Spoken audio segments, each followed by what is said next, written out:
Okay, so welcome everyone to our study abroad podcast series. So today we have Saptorshi Gupta who will be taking us along his journey from Kolkata to Auckland. So welcome Saptorshi to our study abroad podcast series. Yeah, thanks, Vishal. Thanks for having me. So Saptorshi, we have some questions for you, uh, and then we'll have a bit of a discussion around that only. So when I see that from your LinkedIn profile that you studied in Kolkata at Xavier's College and then you did masters.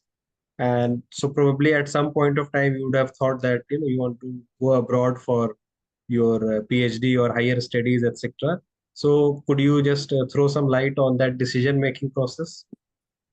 Yeah, that's right. So I did my bachelor's from St. Xavier's College, Kolkata, and I was doing my bachelor's in economics. And if you look at my profile right now, I'm an epidemiologist right now, which is kind of a bit deviation from where I started from.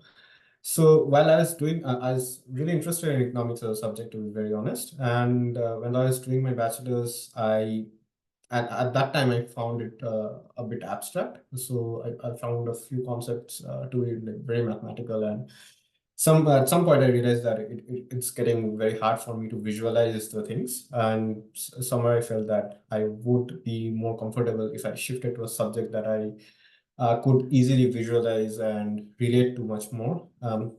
After I graduated from St. Xavier's, it was fortunately or unfortunately the time when COVID struck. So all of a sudden, all around us, there were all these biostatisticians, epidemiologists who were predicting how the COVID wave would turn out to be, how many people would get COVID and stuff like that.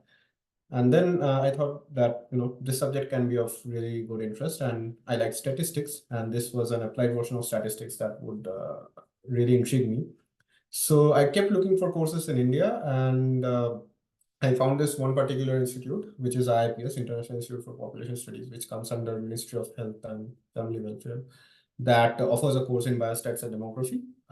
So that is when I decided to apply for that course and go for it. Now, IIPS in itself is an institute which is built for research and capacity building, and that's where I got introduced to this entire world of research. I did write a few papers when I was in my bachelor's as well, but IPS is where I got formally introduced to research, and there were a lot of real life applications, people working with National Family Health Survey data sets. And in fact, our institute was also the nodal agency for NFHS, and people all the time talked about census research and epidemiological research, and a lot of COVID related stuff was happening. And that is when I decided, that probably I would like to stay in academia and pursue a career in research. So that's when I started looking for colleges abroad to do my PhD. New Zealand was really not on the top of my list when I started looking for PhD opportunities abroad. So I started with US. I did get into a few colleges in the US as well. There's a bit of story why I didn't start my PhD as soon as I completed my master's. I had to defer it by a year, but then I worked for 1 year in Delhi, and after that I came to New Zealand to do my PhD here. So when you were applying, you said you applied to some other colleges also. So how many Right. colleges or universities did you apply, consider for application? So for the first year, which is when I was in the second year of my master's, when I was applying for the first cycle, that's when I was only considering US. I had applied for 3 universities, and the way I did it was like I wanted to really sidestep the entire application fee thing. So I only picked up universities that were waiving off the application fees. And what I did was I approached professors, wrote cold mails, and I went through their profiles. I found out professors who were working on an area that aligned with my interest, and I mailed them up. There were professors who were really interested in taking me as a student. They kind of set up an informal interview with me, and then they asked me to go ahead and apply formally.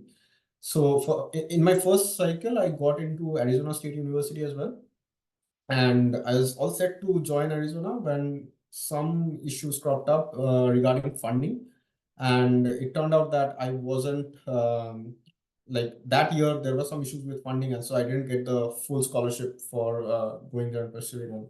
It was not really possible for me from a financial point of view. So I decided to defer that application, and I joined a job, and I kept trying for the next year. That is when I decided to explore a few other countries as well. So a few other universities in other countries as well.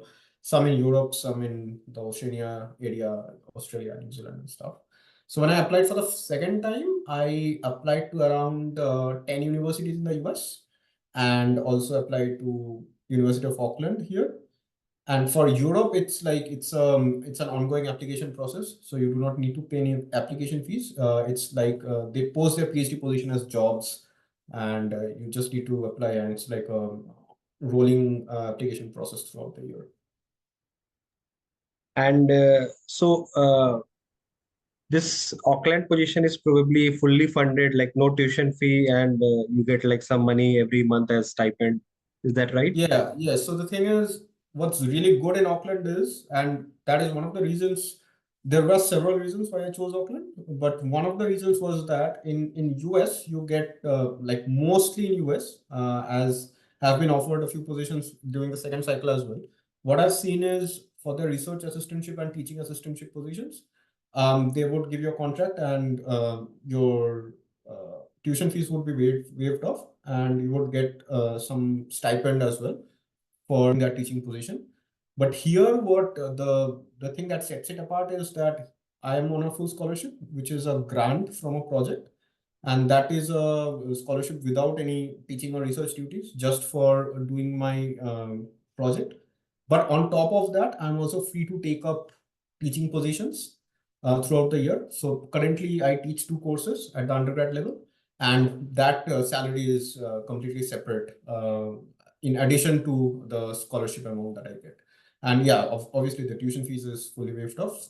They also provide you insurance as well, which is really a plus point for someone who's an international student living all by themselves abroad. So this grant is for a project or like a university grant, or like you still have to do some kind of research in exchange for that grant? So that grant luckily aligns with my thesis. So this is a grant from the Health Research Council of New Zealand, and so my supervisor had received this grant to carry out a research, and he had advertised a position under him. So he pays me a scholarship out of that grant, and that is basically I do not need to undertake any extra research work apart from my thesis. That is basically a grant that I get paid for undertaking my thesis project. That is it. So it's kind of a RA aligned with your thesis, you can say. Yes, that is right. Yes, but I'm also like teaching 2 positions with my supervisor as well. That is different. Yeah. Correct. So your supervisor is allowing you, or the university allows you to do any extra earning also Yeah, apart from this? that is true. Yeah. So for the visa, there are some restrictions for master students, I would reckon, in terms of hours. For the visa that I received, it clearly states that I could work for any for any form or any services, and for any number of hours throughout the week.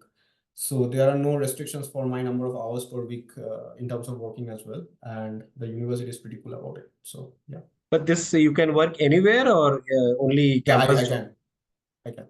I can work for any, and most of the students in New Zealand, I've seen that they do work for different corporates and companies while they're working. So I guess this is one maybe law for New Zealand, because I think most places the rule is more like you can, do up to 20 hours of work, etc. Yeah, There is like that a is true. restriction on the. Yes. Yes, there are some restrictions on certain scholarships. So I think the university doctoral scholars have that restriction of maybe 20 hours or something like that, or maybe like 400 hours per year. I'm not very sure, but something along those lines. But for me, like luckily, my grant does not impose any restrictions of that sort, and so I'm allowed to work for any number of hours. Okay. But I guess your professor might be demanding enough that you cannot work for other things. You won't have time for Yeah, other things. that's true. I mean, that's true. Yeah, And to be very honest, the kind of scholarship that I have along with the tuition, you're not even required to work for more number of hours because it's pretty comfortable. And at some point, you also need to prioritize between money and research. And it's important to realize that we are here primarily to do the research work and produce some publishable results. So at some point, you need to stop and focus more on research than on earning money, because that you can do after getting the PhD degree. And PhD in Auckland is like 3 year, 4 year, 5 year kind of, what It's kind of a 3 to duration it 4 year course. So as compared to US, where you are required to take 2 years of coursework, PhD in Auckland does not require you to take a 2 year coursework to start with. So you come here and directly hop onto your research. It's a 3 to 4 year course. My grant is for 3 years, which means that if I do not complete within 3 years, I am on my own. So kind of is like a deadline that you need to complete within 3 years. Otherwise, you have to start self-funding your research. Maybe you can even extend it to till 5 years, but I haven't seen any of my seniors do that. So everyone is pretty comfortably done by 4 years at max. Yeah, I mean, it's a good deadline that, okay, you're not receiving any money after 3 years. So either Yeah. plan something or finish fast. Yes, that's true. So once you got this offer of PhD, then you had to get your visa process, your flight, accommodation, etc. So how were those three Yeah. in your case? Yeah, so one drawback for New Zealand was that the economy opened up at the very last moment after the entire world had started functioning. So I think New Zealand's economy opened up only in July or August, if I'm not mistaken. Like it was the last country to open up its economy or something like that. What happened as a result was there was a huge backlog in terms of applications for the university, PhD applications for the university, as well as for visa.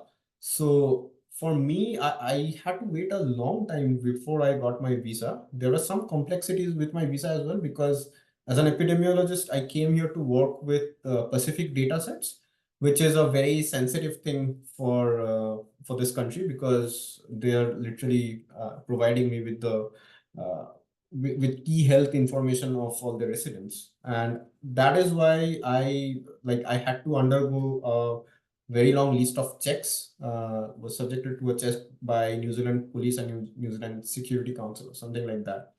So I got my visa after 4 months of long delay. I didn't anticipate that, to be very honest. So I was supposed to start at on the 1st of August, or on the 1st of August. So I didn't get my visa then. I had to defer it to 1st of September, then 1st of October. Finally, I could start by the 1st of November. So it did take a lot of time. It was a very tense situation back then, because I didn't even know like if I'd done something wrong, or if it's a backlog on their part, or if the process is taking long for them or not. Luckily, I did get it at the end of it, but yeah, that was a bit of an issue. Accommodation was really straightforward because I'm currently living in a university accommodation. So and they kind of ensure you an accommodation once you get an admit. So and my campus is like a 20-minute walk away from my accommodation. So that's really good. It's in the heart of the city. Regarding flight, yeah, I did book my flights before applying for the visa, because I thought that that would give them a higher confidence to give me a visa. But then as I did not get my visa by the anticipated time, I had to cancel my flights and then book it again after I got my visa. So yeah, that was that. Okay. So which flight you took and how did you fly to Auckland? Yeah, so I took the Singapore Airlines one. So I went from Kolkata to Singapore and then Singapore to Auckland. It's like an 18-hour flight, but I think it's like also the shortest flight duration from Kolkata to Auckland. There are several routes through Australia, but the problem with that is you require a transit visa to enter Australia and then to go to New Zealand. So, and after all the hassle that I faced with my visa, I wasn't like really ready to go for another visa application. There are also options through Malaysia, I reckon. So, but there are some restrictions with the luggage, and the Singapore Airlines luggage was by far, I think, the most, which allowed you 40 kgs. So that was it. That's great. So once you took the flight, this was your first foreign flight, or you have been? No, so I have been to quite a few foreign countries before. So that was not an issue for me. So when you landed in Auckland and then from Auckland, like landing there to reaching your accommodation, etc., any glitches that Oh no, happened? it's pretty good actually, because University of Auckland arranges for transfers from the airport to accommodation. So I reached here like at 3 a.m. and so there was already someone waiting for me with my name on the placard, and it was pretty smooth because otherwise I would have had to wait for the morning to reach accommodation. But and even when I reached here at around 4 a.m., there were like support staff to help me out and sort out my room details and do all the formalities here. So it was a pretty smooth process, I would say. Sure. For the Auckland PhD specific, do you need any IELTS, GRE, TOEFL, etc.? Yeah, I do. So TOEFL is mandatory. GRE, I think most of the universities now are doing away with. Even after I applied to the US, I found out that a lot of universities in the US are doing away with the GRE. Maybe it's something to do with my subject, but slowly they are actually doing away with it. TOEFL is mandatory. So I did get like 105. I think I forgot. I took it a long time back. But that was like pretty comfortable. So you can take either TOEFL or IELTS, and that should be fine. And there is this cultural difference usually in like India versus New Zealand or any developed country. You have to do Yeah. your cooking, cleaning, washing. Yeah. How was Yeah. that experience and settling down with these independence? Well, as I mentioned, I was in Delhi for a year, and pretty much I was already used to that monotonous lifestyle. Uh, cooking, I find a bit therapeutic, so that's a plus. I don't mind cooking. The issue is with cleaning dishes, so that's what I'm still coping up with, maybe. Regarding washing, the university accommodation has washing facilities in the basement, which makes it both washing and drying facilities, at no cost. So which makes it pretty easy for us to get our laundry sorted. Regarding cleaning, yeah, I mean, these rooms are really well maintained by the support staff as well. And although you are in charge of your own cleaning duties, but it's never been a big problem for me. So yeah. Yeah, sure. And your initial few days when you were in Auckland, when you landed and settled in the accommodation with, let's say, all these daily activities, when you Yeah. started going to college, let's say, you had to do any lectures or it was directly you started your research? No, I did not. I had a prerequisite for attending a course in R programming, but the really good thing about this university is that it's very flexible. So I was supposed to take that course from February, which is semester two, but I joined in November. So after I came here, I started working with my supervisor, and he kind of suggested that it would be a waste of time for you to attend the course because you're already adept in R. So he wrote a mail to the School of Graduate Studies to do away with that requirement, and so certainly I didn't have to take that course anymore. And after coming here, I've been just working on my research thesis.